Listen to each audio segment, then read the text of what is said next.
All sports, all plays. Yeah. All sports, all plays. All sports, all plays. 365, we're making a plays. You talking the game, get you through the days. We're high in the court, the dime in the lane. Variety topics, living the same. All presentation, sports information. Hitting the airways, taking the nation. All sport, all plays, like working your faces. Grace at the field, so tie the laces. All sports, all plays.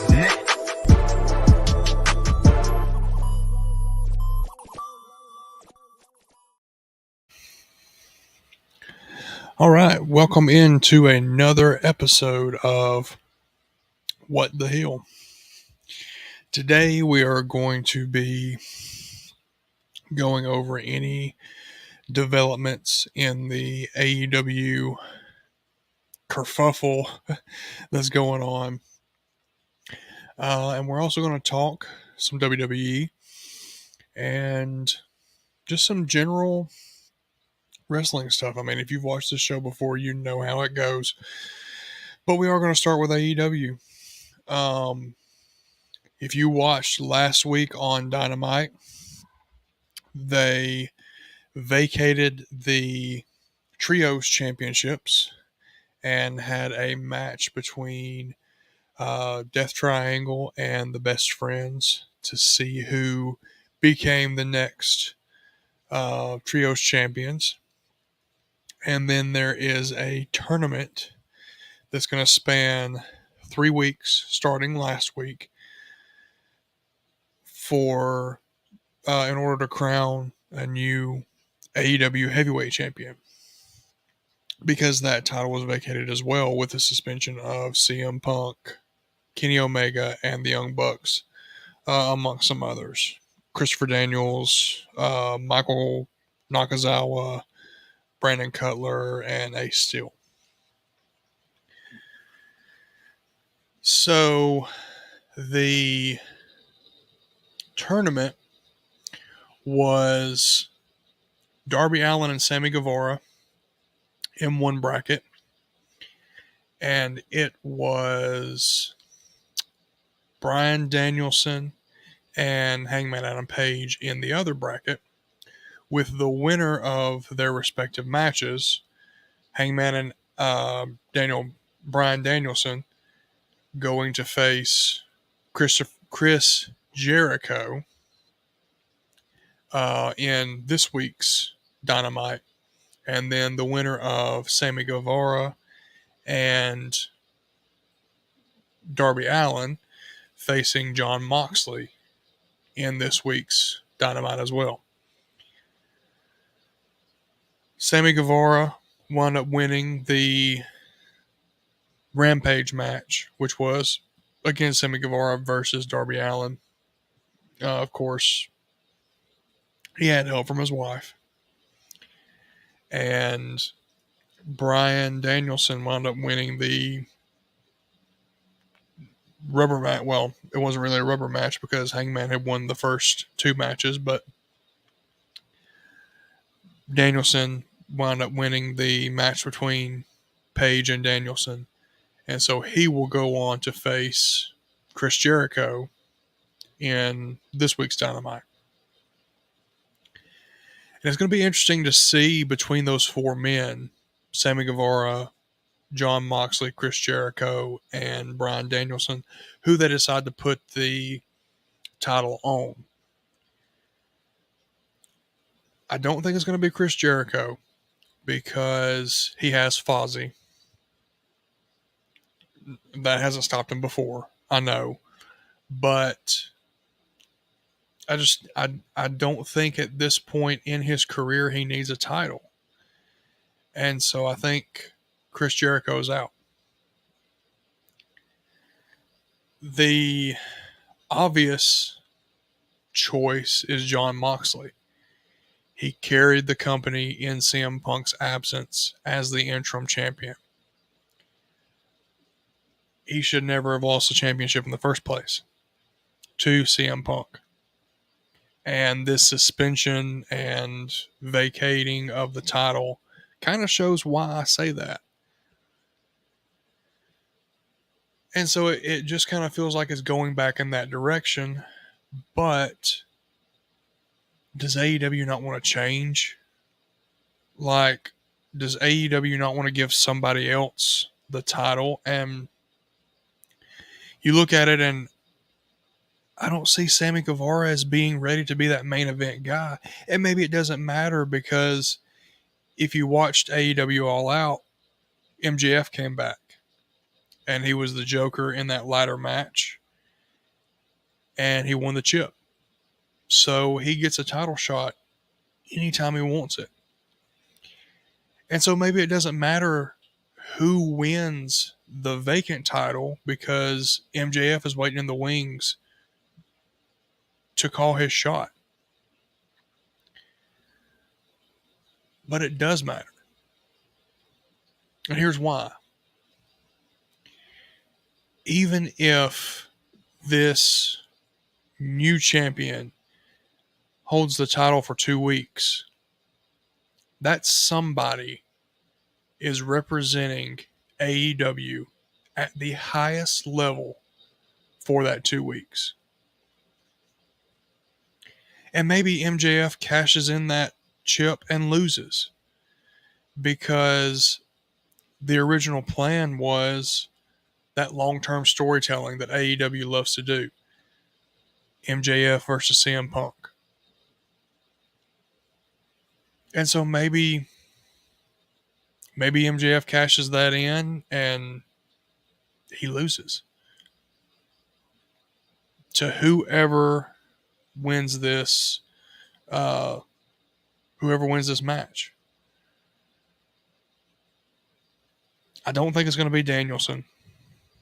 And I don't think it's going to be Sammy Guevara. But then you go, who is the lesser of two evils between Jon Moxley and Chris Jericho? And I have this gut feeling because Moxley carried the company for those 2 months, 3 months that CM Punk was out. I just have this gut feeling that Moxley's going to win the title. Maybe I'm wrong. Hopefully I'm wrong. But man, whoever wins it, I think AEW is going to be in good hands for however long they hold the title. And I'm just looking forward to who wins it in the future. We'll know in 2 weeks because you have the semifinals in this week's edition of Dynamite, and then you have the final match to see who wins the championship next week. Now, as for the newly won, then vacated trios titles, it turns out Death Triangle won those titles over the Best Friends. Did I think this was a good decision? Here's my thing. I was convinced that Death Triangle was about to break up when Pac won the All Atlantic Championship. It's just been one of those things where you go, Pac was gone for COVID reasons. He was back home overseas. Lucha Brothers won the tag team titles and seemed to kind of be moving on. There was no mention of Pac for a while. And then there was this video package about where he's been and what he's been doing. And then he comes back for a little while and he leaves for another little while. And it just seemed like the breakup of Death Triangle was imminent. And then they come in and they win the trios titles over the Best Friends, who I kind of thought needed those titles. The Best Friends without Orange Cassidy have been close here and there in AEW to winning the tag team titles. And you just get the sense that They need something like that. They need that extra push. And when you're giving the tag titles to a thrown together tag team like Swerve in Your Glory, when you're giving the tag titles to Jurassic Express, which, don't get me wrong, they deserved it in a sense, and they were good tag team champions, and it set up this feud between and this heel turn of Christian Cage.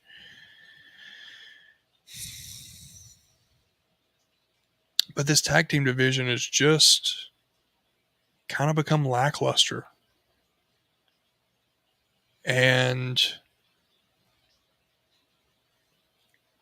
I feel like, not that the Best Friends would be the best choice per se, but at least they're a team. At least they're not Swerve in Your Glory, just kind of thrown together tag team that you didn't think would stay together not long enough to win tag team gold. And listen, this trios tournament was set up like if the Elite were sitting there in a home run derby. They were tossed a softball to win this tournament. It was just, with everything with the undisputed Elite, which was Adam Cole and Red Dragon and the Young Bucks, and then Adam Cole and Red Dragon turning on the Young Bucks, and you knew Kenny Omega was their partner. It's just something that the Elite needed to solidify themselves back as, hey, we're EVPs. We are the Elite. And so it's something that the Elite needed.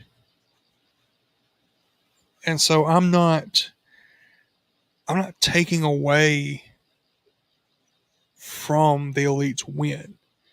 There's going to be an asterisk beside it. There just is. Because of the poor decisions that they made. And there are still details coming out about all of this, and there are so many things that only the people involved know. Does it come out? Maybe. We'll never know, and we may never know the full story because details are changing daily. A detail came out today that basically said that Punk took back saying that the Young Bucks kicked his door down. That maybe he exaggerated that. So you look at this and you go, what's true? What's not true? It's he said, he said.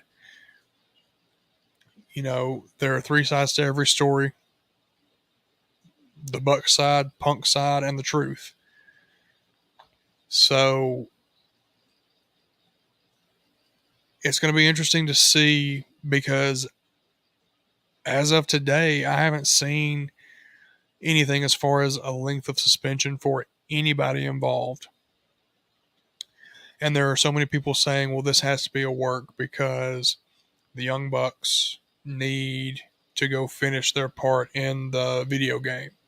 Kenny Omega isn't 100%, so he needs to heal. CM Punk isn't 100%, so he needs to heal. And that's fine and dandy. And this could be a work. But why suspend Christopher Daniels? Somebody who hasn't been on TV in I can't tell you how long. Why suspend Cutler and Nakazawa? 2 and 2 don't equal 4 in this situation. And there are so many questions left unanswered that you're just kind of left scratching your head and you're going, is this a work? Is this. Because here's the thing,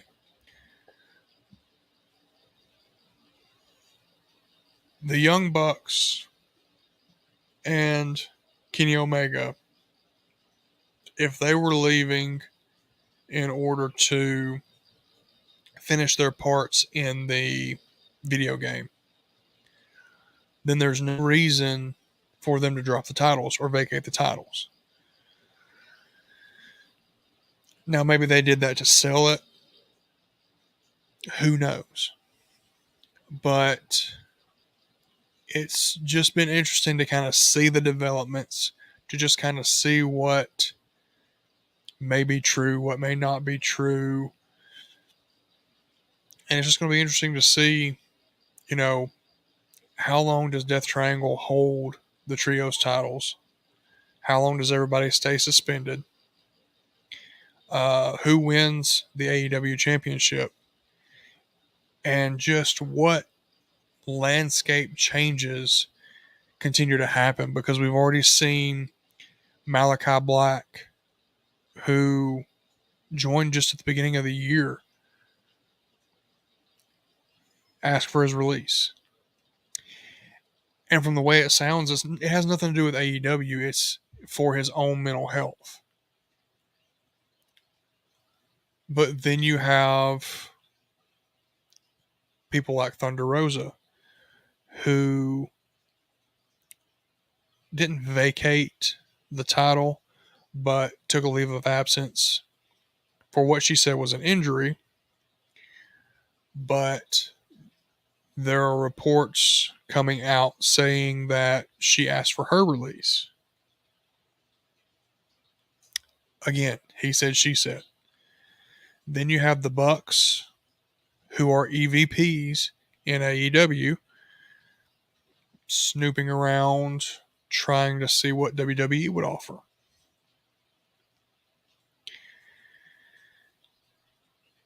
This could be a, hey, what can we get in 2024 when our contracts are up? But then, are there tampering rules in wrestling? Because you have the WWE, who doesn't share talent at all.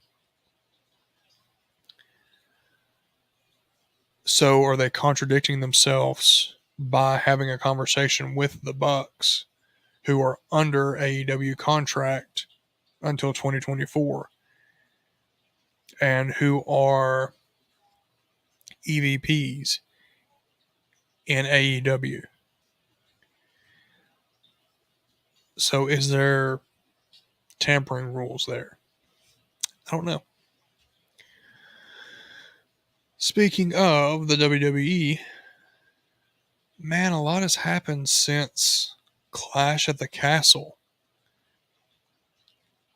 And if you missed Clash at the Castle,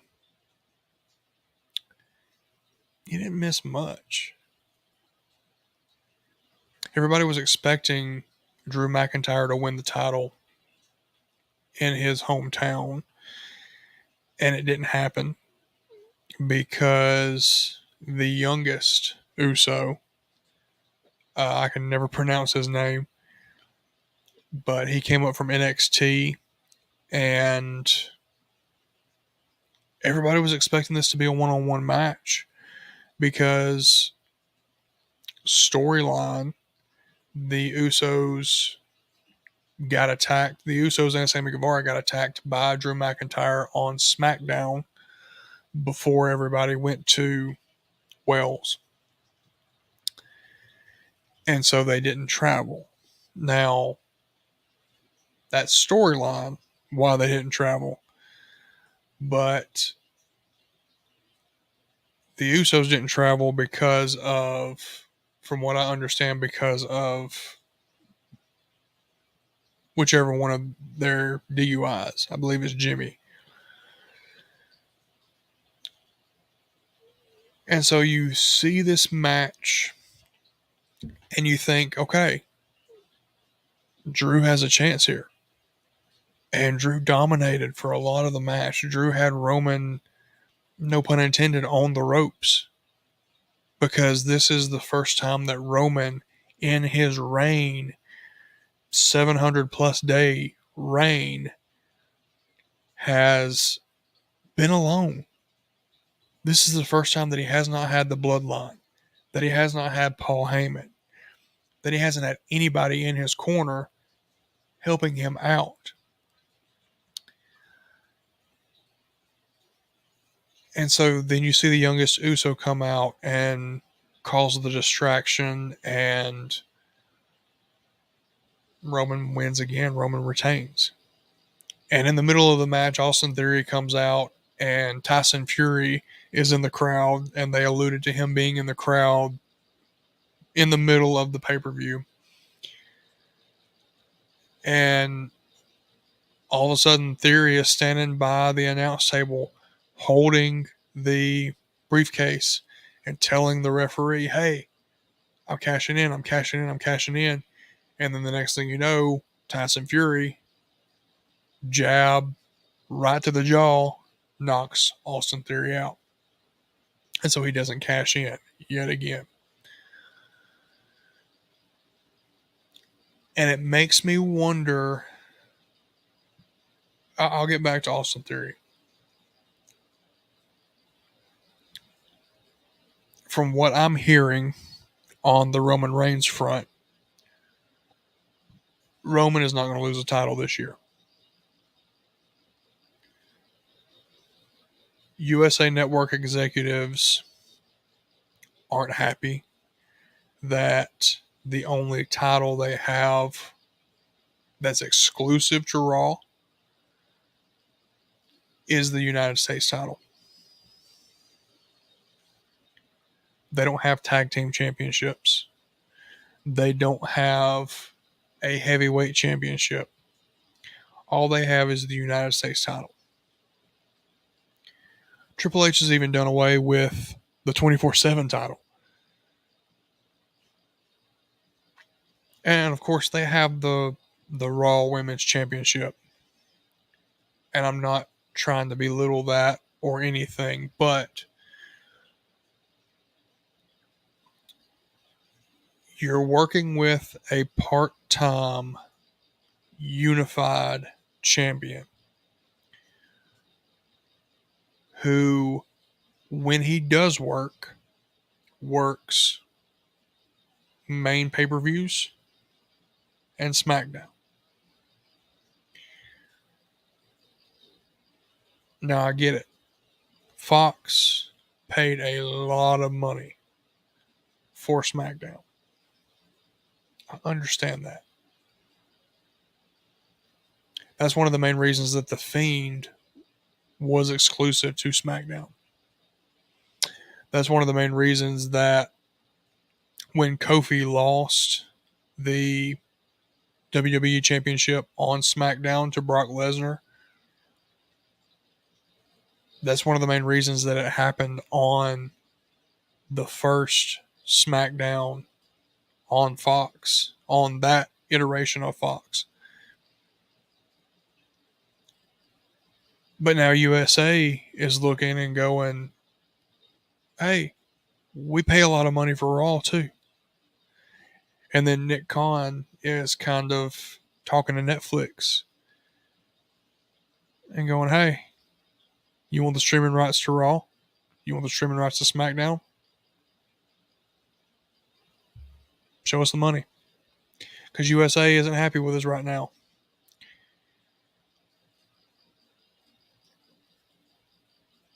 And so there are rumors of this bidding war over Raw.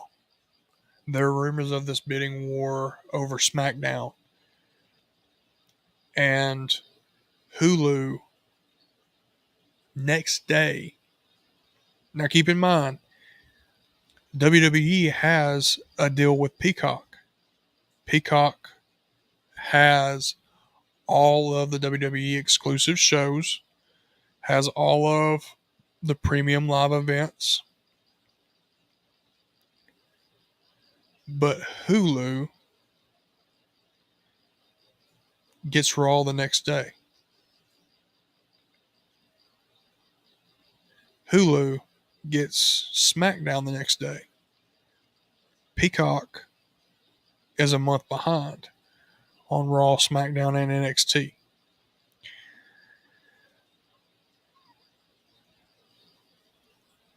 So you look at this and you go, what are we doing creatively? And I know that the WWE is working towards The Rock versus Roman, WrestleMania 39 in Hollywood, to be one of the main events, probably the night 2 main event. But do they want that to be for the title?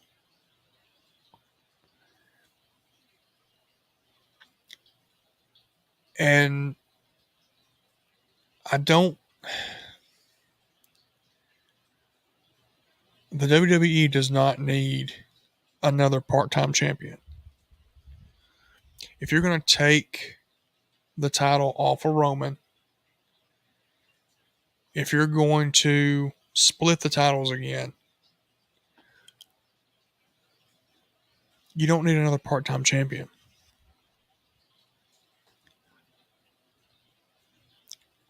As unready and annoying and just over the top as Theory is, at least he's there every week. The same can't be said for Roman. And look, I know they want to elevate Roman because he is the face. But the face of the company should be there every week. Why do you think in the middle of, I don't want to say in the middle of, but why do you think someone who was so over like John Cena was walked away when he was getting all of these offers from Hollywood? He didn't want to be a part-time talent. He didn't want to be a part-time champion. That's why he didn't win his 17th. Even though the WWE and Ric Flair were at odds at the time, and there were rumors going around that the WWE wanted him to break Flair's record just to spite Flair. That was something real that happened. But it wound up not happening because Cena said, look, I can't commit to be in the WWE full time anymore.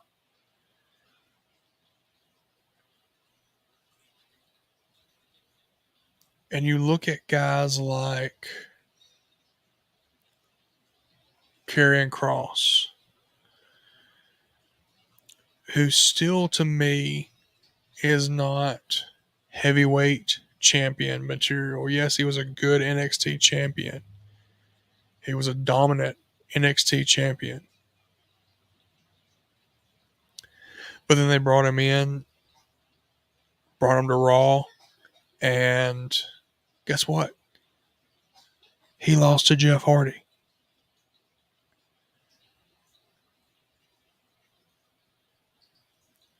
That tells you what at least Vince McMahon thought of Karrion Kross. But then you look at guys like Braun Strowman who are coming back.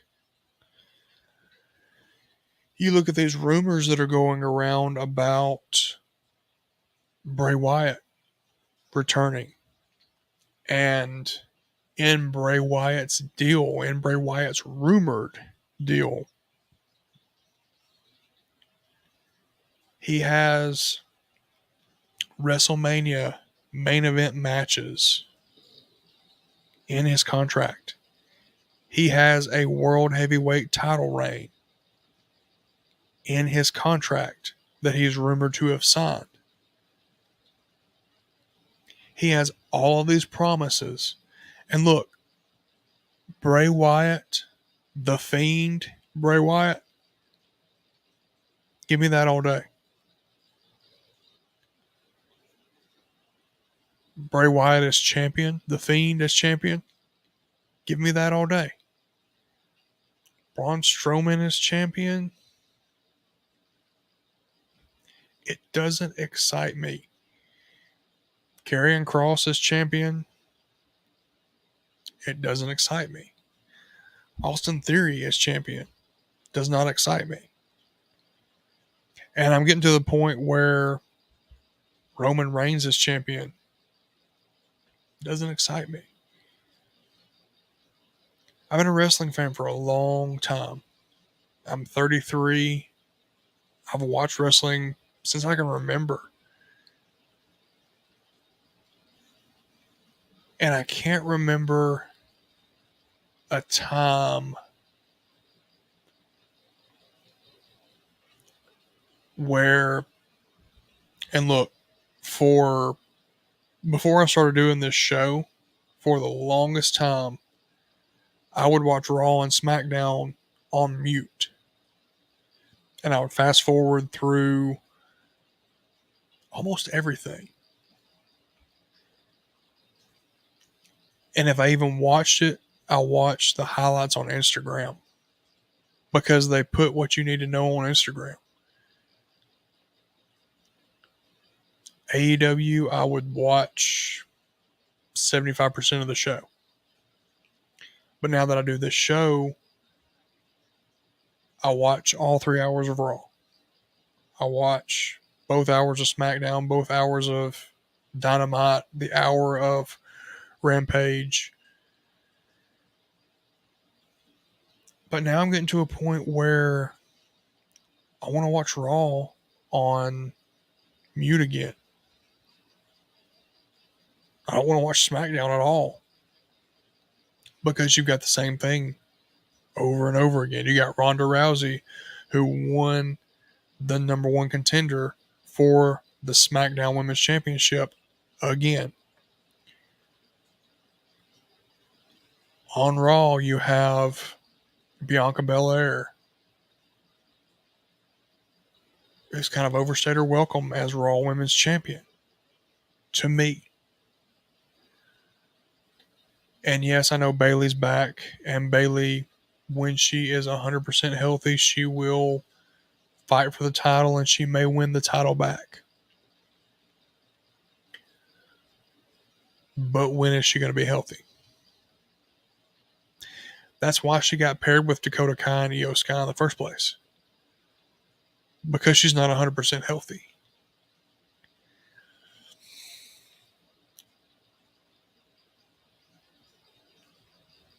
But I'm to the point where, honestly, if I wasn't doing this show, I'd be watching Raw and SmackDown on mute, or I'd be watching them on Instagram. And I had high hopes when Triple H took over. And yeah, he's brought back guys. He's brought back Karrion Kross. He's brought back Braun Strowman. He's brought back Johnny Gargano. He's bringing back, or rumored to be bringing back, Bray Wyatt.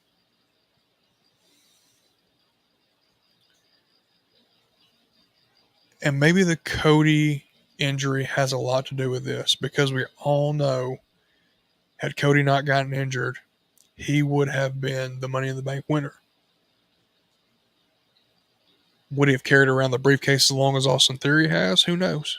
We'll never know. And now I think Cody's going to be the 30th in the Royal Rumble, and he'll come out and win it. That's just my way too early prediction, 4 months before the fact.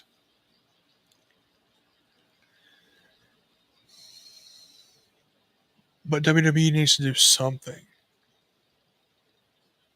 Longtime fans like myself, the product is just unwatchable. You have titles that are already established. And I understand AEW keeping the titles on their champions as long as they do, because they're still establishing themselves as a company. They're still establishing these titles that they're introducing.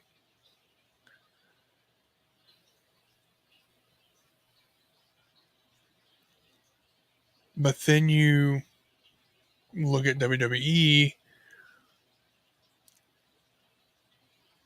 who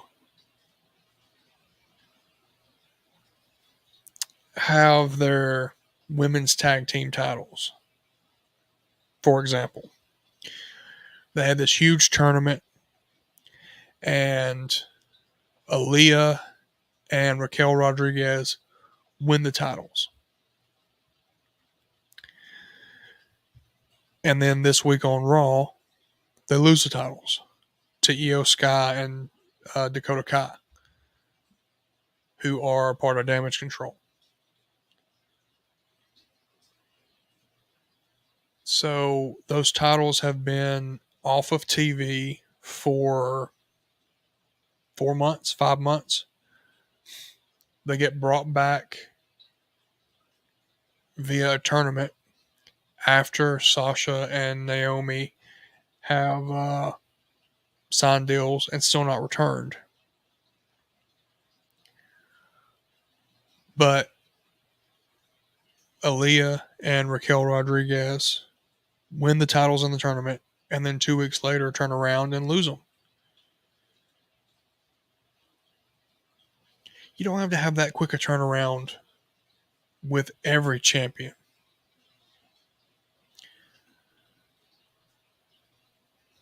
But do what SmackDown is doing with Liv Morgan. Give somebody else a chance. A title doesn't need to be around somebody's waist for 2 years just to make them relevant. You have these guys, and maybe Bobby Lashley is a bad example because there has been oversaturation of Bobby Lashley. You look at his time in Impact and how often and how long he kept that title. You look at guys like the New Day, who are 7, 8-time tag team champions, and they keep getting opportunity after opportunity after opportunity. And it's because they're fan favorites, yes. But then you see them get their tails handed to them by the Viking Raiders. And so you're squashing these teams, you're squashing these wrestlers.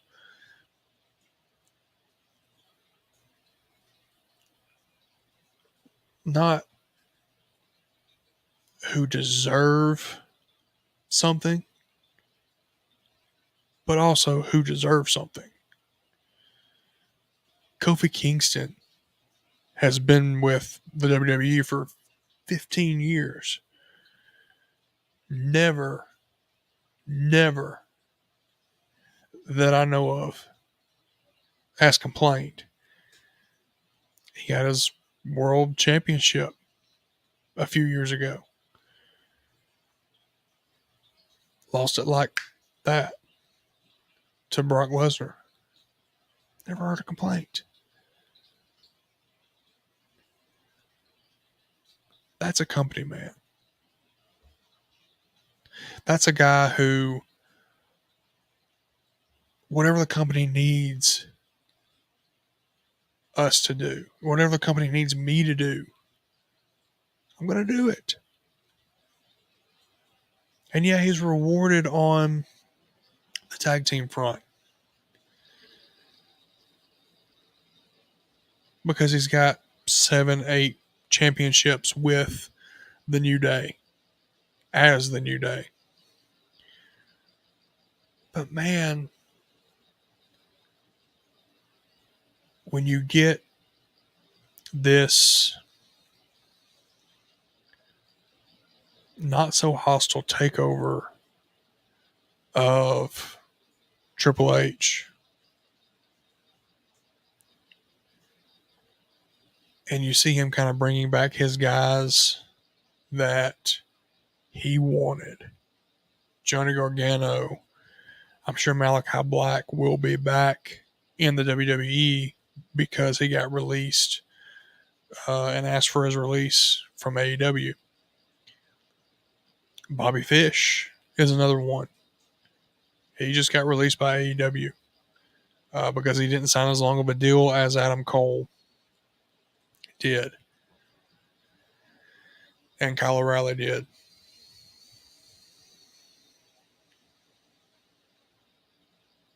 And then you look at somebody like Austin Theory, who was Vince McMahon's protege, Vince McMahon's chosen guy. And ever since Vince McMahon was forced out of his office, you see Austin Theory get less and less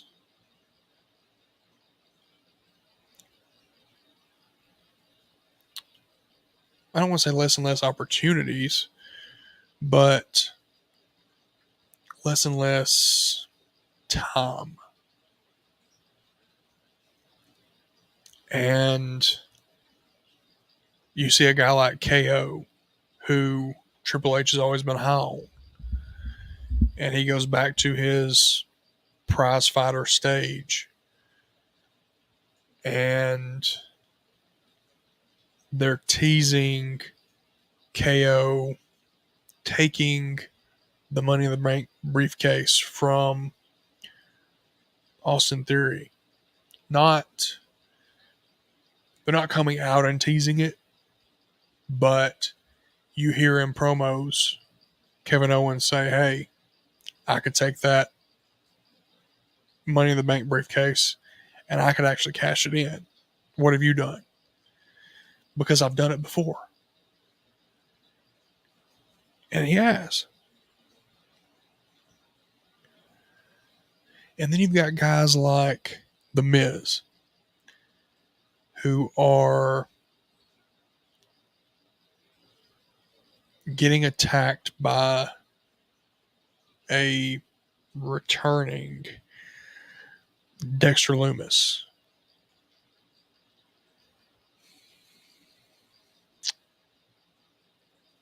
The Miz is another guy like Kofi Kingston.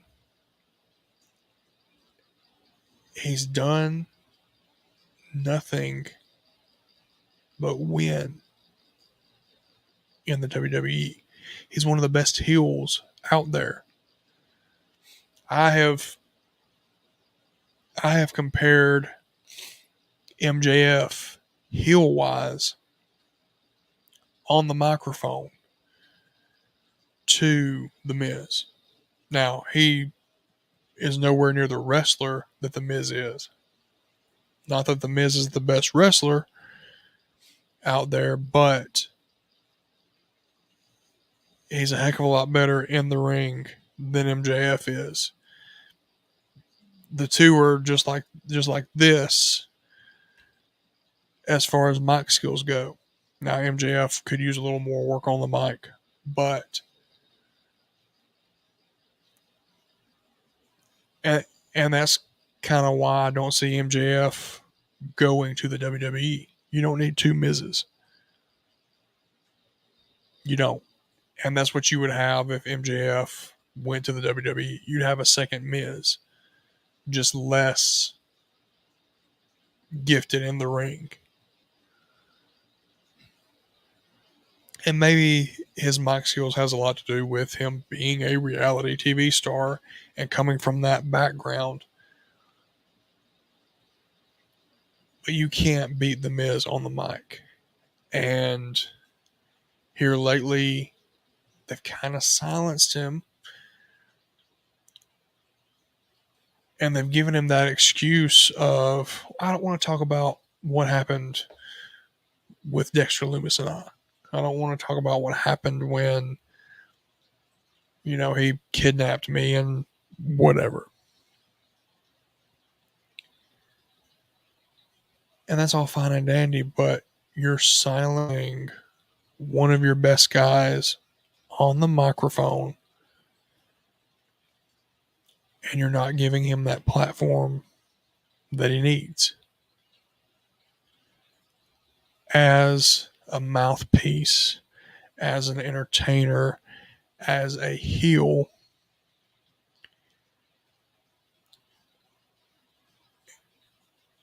And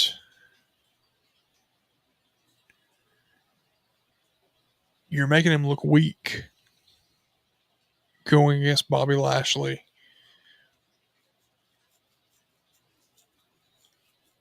And being worried about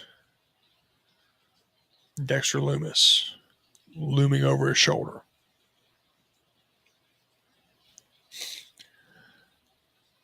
Something else that happened at Clash at the Castle was Dominic Mysterio finally turning on Rey. This has been teased for at least a year. At least since they lost the SmackDown Tag Team Championships.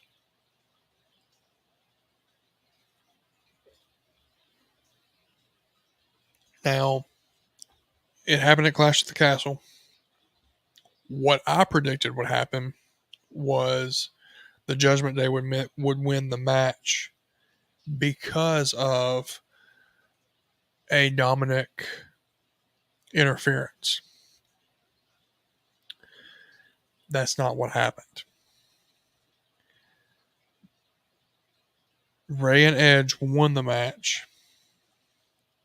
Judgment Day were kind of outside licking their wounds. And next thing you know, Dominic's kind of sulking in the ring, not celebrating with Edge and Rey, and then gives Edge a low blow. Rey acts shocked. Why would you do that?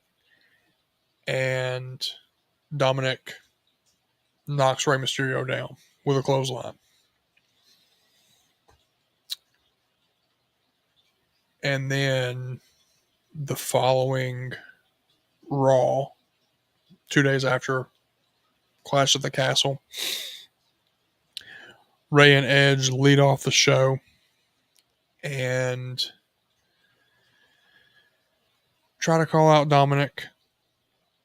Edge, of course, is pissed off because of what happened. Rey is trying to talk Edge down. And then Rhea Ripley comes out and says that she's turned Dominic into a man.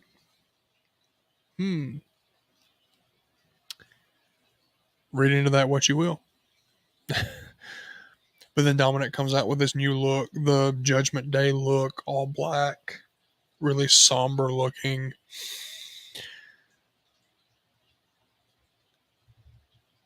And I don't know if I like it. Look, I was all for Dominic turning on Rey.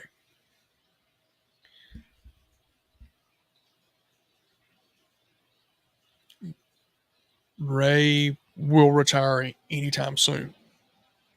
Sometime soon. Who knows? Whenever his next contract is up. But I think they waited too long to do this heel turn. I think they waited too long because they've been teasing it for a year. They've been teasing it since Rey and Dominic lost the SmackDown titles, tag titles. And I just don't like the Judgment Day. When Edge started the Judgment Day, it was kind of a,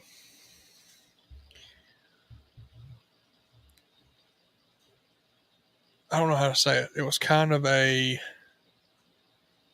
Brood 2.0 in my mind. And then he gets kicked out, and Finn Balor needed something to do. And you look at the Judgment Day and you say, blow it up. They're not really adding anything to the WWE. They wouldn't be missed. Let Damian Priest go on and get another U.S. title reign. Let Finn Balor go back to NXT. Let Rhea Ripley do whatever Rhea Ripley was doing before she joined the Judgment Day. There are so many storylines in the WWE. Riddle and Seth Rollins. It's gotten so stale. And it's so new. That's the crazy thing. It's so new, but it's so stale.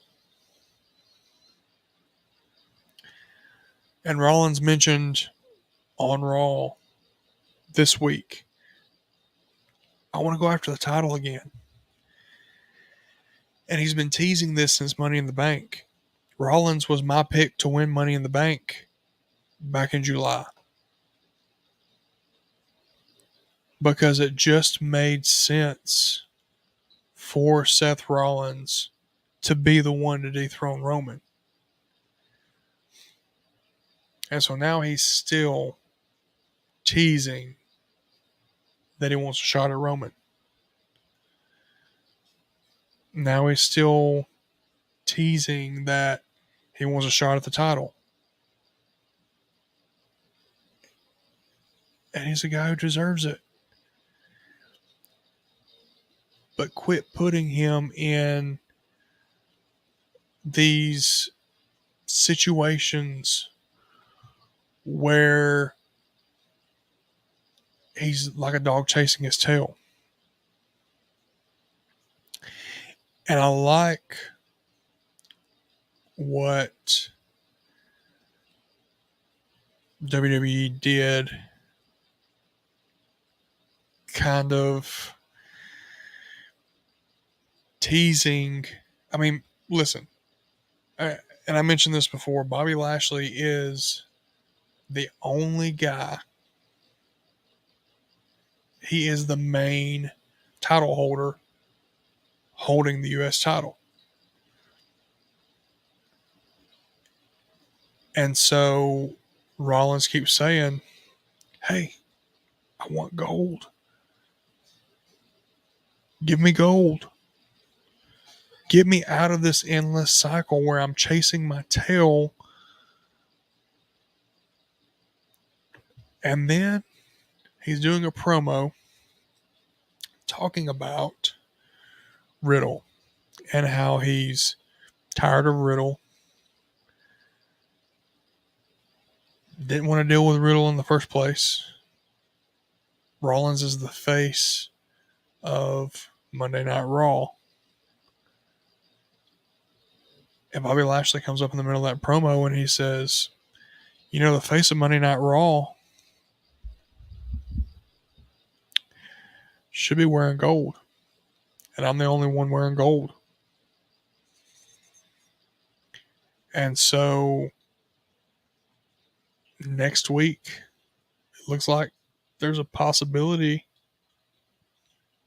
and I haven't seen it made official yet, but it looks like Bobby Lashley, Seth Rollins, U.S. title. And I don't see Seth winning it. I see Riddle possibly interfering with the match just to kind of continue that frustrating dynamic that him and Riddle have, because Riddle is in this purgatory of I'm between RK Bro and whatever my next thing is. And I just don't get it. I don't get what the WWE is doing with some of their top guys. But that is going to be it for What the Hill. Guys and gals, join me next week. We will recap Dynamite from this week, SmackDown from this week, and honestly, anything else that goes on. Hopefully, there will be more developments in this AEW suspension scandal and all this is going on. But I want you guys on whatever platform you're watching, whether it be YouTube or Facebook, to answer a question for me. If you were a wrestler, what would your entrance theme be and why? Mine would be Sweep the Leg by Family Force 5. If you hadn't heard that, go listen to it. It's just a really catchy, if you know Family Force 5 too, they're really upbeat kind of music, techno-ish, dance-ish music. But yeah, Sweep the Leg by Family Force 5 would be mine. I'm interested to read all of yours, and I will read them on the next edition of What the Hill. But until then, y'all have a great week, and I will see you on the next edition.